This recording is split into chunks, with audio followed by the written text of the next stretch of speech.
Sears Morgan, tomorrow night, 9 Eastern.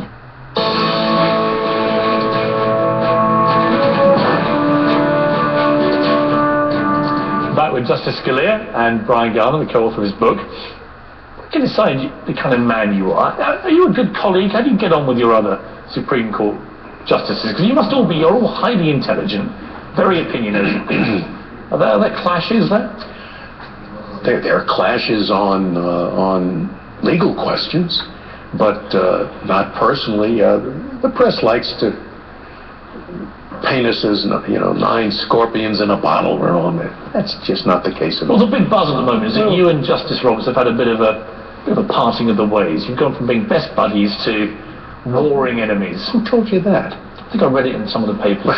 You shouldn't believe credible sources. You should not believe what you read about the court in the newspapers, because the information has either been made up or given to the newspapers by somebody who is violating a confidence, which means that person is not reliable. So you've had no falling out with Justice Roberts? I'm not going to talk about...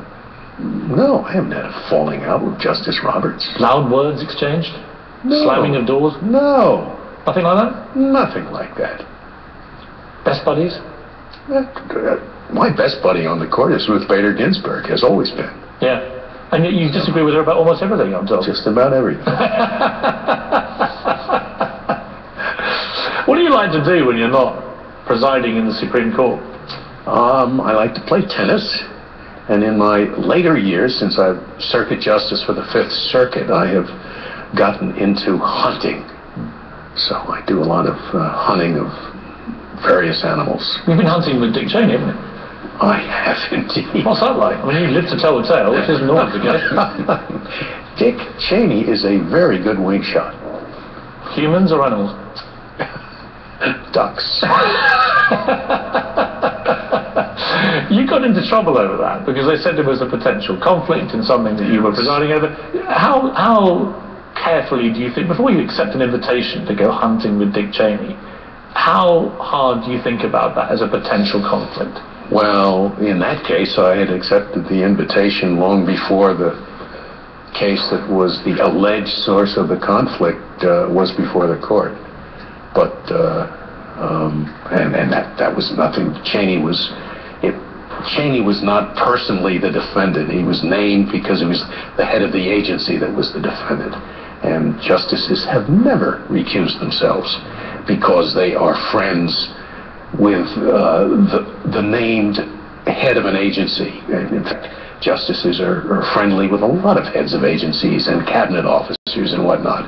If we had to recuse ourselves every time one of our friends was named, even though his personal fortune was not at stake, we would not sit in a lot of cases. So that was a tempest in a teapot. When people say you are overtly political with some of your decisions, some critics do. How do you feel about that? Does it annoy you? No, I usually don't read it. Is this news to you?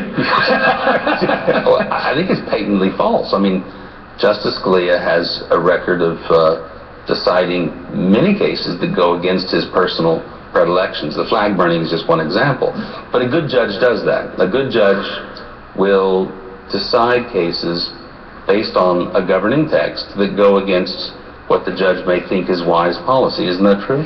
Look, I have ruled against the government when Republicans were in the administration, and I've ruled for the government when Democrats were in the administration. I couldn't care less who the president is or what the administration is. Do you think any of your colleagues acted from a politically motivated manner? Not a single one of them. I mean, I know you can't discuss anything in the last session, but a classic example, some would say, would be the healthcare thing. I don't think any of my colleagues on any cases vote the way they do for political reasons. They vote the way they do because they have their own judicial philosophy, and they may have been selected by the Democrats because they have that particular philosophy, or they may have been selected by the Republicans because they have that particular judicial philosophy. But that is only to say that they are who they are, and they vote on the basis of what their own view of the law brings them to believe.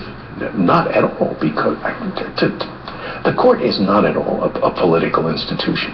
Not at all. Not a single one of my When you colleagues. see Chief Justice Roberts getting criticised for being political, for being partisan, I've been out of the country for most of that, I have to tell you. So when you see that happening, does it offend you that his integrity would be questioned like that? It offends me that that people point to the fact, and they didn't used to be able to when David Souter and John Paul Stevens were still on the court. They often voted with the appointees who were Democratic appointees, so that the 5-4 decisions was not always 5 Republican appointees versus 4 Democratic. Now that they're off, it often does turn that way. But that is not because they are voting their politics, not because they're voting for the Republicans or voting for the Democrats. It's because they have been selected by the Republicans or selected by the Democrats precisely because of their judicial philosophy. So it should be no surprise that the 5 appointed by the Republicans tend to have a certain judicial philosophy, and the 4 appointed by the Democrats tend to have a different one. I mean, that's what elections have been about for a long time. When you lose a case goes against what you would like it to go, hey, what do? You go and have a few drinks, chill out, turn off.